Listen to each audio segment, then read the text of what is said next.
ദൈവത്തിന്റെ അതിപരിശുദ്ധമായ നാമത്തിന് മഹത്വം ഉണ്ടായിരിക്കട്ടെ. 1 യോഹന്നാൻ എഴുതിയ ലേഖനം 1-ാം അധ്യായം 2-ാമത്തെ വാക്യം ഇപ്രകാരം പറയുന്നു: ജീവൻ വെളിപ്പെട്ടു, ഞങ്ങളത് കണ്ടു, അതിന് സാക്ഷ്യം നൽകുകയും ചെയ്യുന്നു.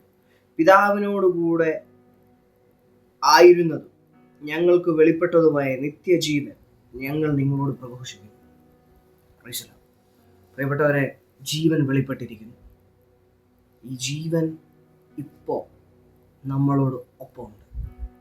ഈ ജീവൻ ഇപ്പോൾ നമ്മളുടെ ഉള്ളിൽ വസിക്കുന്നു. ഈ ജീവനിൽ നിങ്ങൾ വിശ്വസിക്കുന്നു.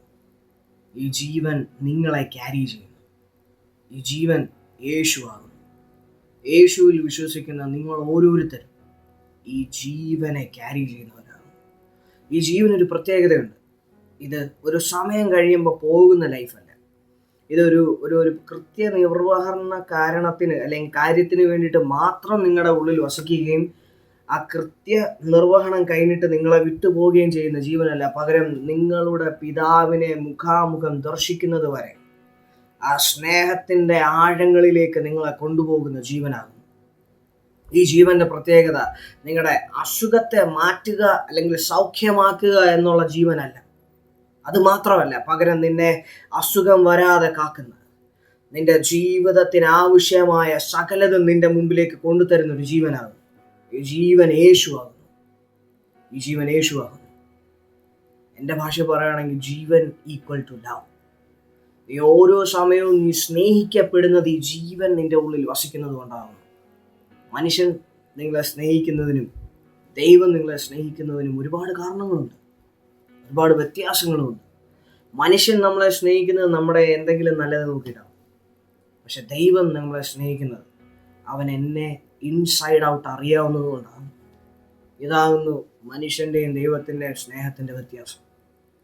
എൻ്റെ കർത്താവിൽ പ്രിയപ്പെട്ടവരെ, ഇന്ന് ബൈബിൾ നിങ്ങളോട് സംസാരിക്കുക.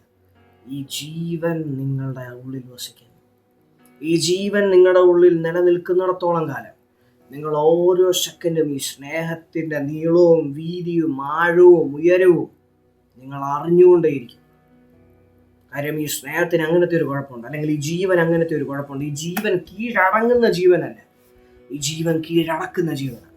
അതുകൊണ്ട് ആ മരണത്തിൻ്റെ പാർശ്വത്തിന് പോലും യേശുവിനെ മാറ്റിക്കളയാൻ പറ്റാതിരുന്നത്, മരണപാർശ്വത്തിനു പോലും യേശുവിനെ നശിപ്പിക്കാൻ കഴിയാതിരുന്നതിൻ്റെ കാരണം ഈ ജീവന്റെ അകത്ത് ആ സ്നേഹത്തിൻ്റെ പരിപൂർണത നിറഞ്ഞു നിന്നതുകൊണ്ടാകും.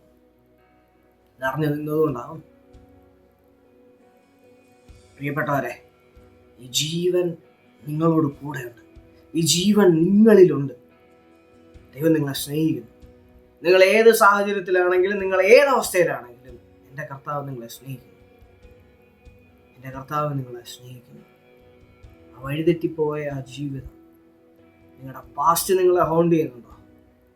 നിങ്ങളുടെ കഴിഞ്ഞ കാലം നിങ്ങളെ പിന്തുടരുന്നുണ്ടോ? എൻ്റെ കർത്താവ് നിങ്ങളെ സ്നേഹിക്കുന്നു. എൻ്റെ കർത്താവ് അതിൽ നിന്ന് നിങ്ങളെ പുറത്തു കൊണ്ടുവരാൻ ആഗ്രഹിക്കുന്നു. യേശു നിങ്ങളെ സ്നേഹിക്കുന്നു. നിങ്ങളുടെ പഴയതിനെ എല്ലാത്തിനെയും അവന് മാറ്റിക്കളയാൻ സാധിക്കും. നിങ്ങളുടെ പഴയതിനെ സകലതിനെയും എൻ്റെ യേശു മാറ്റിക്കളഞ്ഞു. നിങ്ങളിപ്പോൾ മുതൽ പുതിയ വ്യക്തിയാകും. നിങ്ങൾ യേശുവിൽ വിശ്വസിക്കാൻ തുടങ്ങിയപ്പോൾ മുതൽ, നിങ്ങൾ യേശുവിനെ നിങ്ങൾ കാണാനും കേൾക്കാനും തുടങ്ങിയപ്പോൾ മുതൽ നിങ്ങൾ പുതിയ വ്യക്തിത്വമാകും. നിങ്ങളുടെ മേൽ പരിശുദ്ധാത്മാവ് വന്നു കഴിഞ്ഞു. നിങ്ങളുടെ മൈൻഡിനെ എൻ്റെ കർത്താവ് റിന്യൂ ചെയ്യും, മാറ്റും. കർത്താവ് നിങ്ങളെ അനുഗ്രഹിക്കും. നിങ്ങൾ ലോകത്തിലെ ഏറ്റവും താഴ്ന്ന വ്യക്തിയായിരിക്കാം, പക്ഷെ എൻ്റെ യേശു വന്നാൽ നിങ്ങൾ ലോകത്തിലെ ഏറ്റവും ഉന്നതമായ വ്യക്തിത്വമാണ്. അത് മാത്രമല്ല, എൻ്റെ കർത്താവ് അവൻ്റെ മനോഹാരിത നിങ്ങളെ കാണിക്കും. കർത്താവ് നിങ്ങളെ സ്നേഹിക്കും. നിങ്ങളോട് അവൻ അത്രമാത്രം സ്നേഹമാണ്. അതുകൊണ്ട് ആ പിതാവ് സ്വന്തം പുത്രനെ പോലും മാറ്റാതെ നമുക്ക് വേണ്ടി തന്നത് ദൈവ സ്നേഹമാണ്. ദൈവം നിങ്ങളെ അനുഗ്രഹിക്കട്ടെ. ആമേൻ.